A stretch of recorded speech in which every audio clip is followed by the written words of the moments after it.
Yasikilize mafundisho ya baba yako, usiache sheria ya mama yako. Nibeba miezi 9 ukanizana taipa kunifarisha.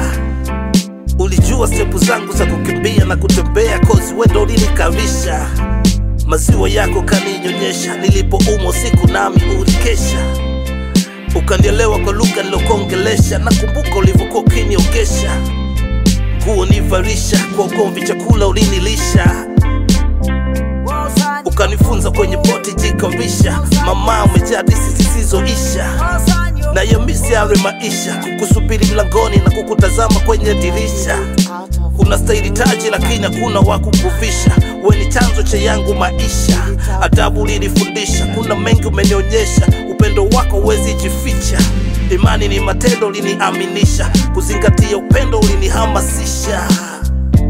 Nashukuru kwa shukurani zako, kila laheri kwenye safari yako.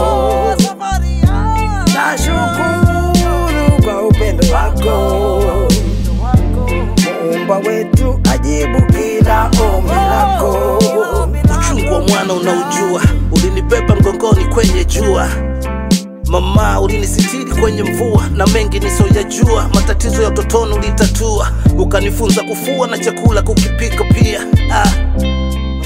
Vinasaba vyako vinanizunguka kama pia, kwenye michekato jina lako siwezi apia. We ni Mungu wa dunia, mama queen wangu marikia. Upendo wako jainiachia, umenifunza sheria ya Mungu na dunia. Kizazi chetu historia, mama umekuwa msingi wa familia. Mapenzi yako ni makubwa yawezi simulia. Mama ni vipi naweza kukuhadisia, umejaa sifa siri 100. We ni queen kwenye hii dunia, mtu na nusu hamonazia. I like who you are. Nashukuru kwa shukurani zako, kila laheri kwenye safari yako. Nashukuru kwa upendo wako, Muumba wetu ajibu kila ombi lako. Kukubeba miezi 9 ni wajibu toka kwa Muumba. Kukulea kwa upendo ni jukumu langu kwako.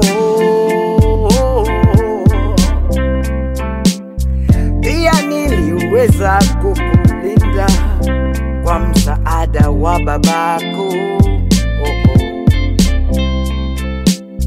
Tulikupa tulipoweza, tukakuongeza ulipopotea.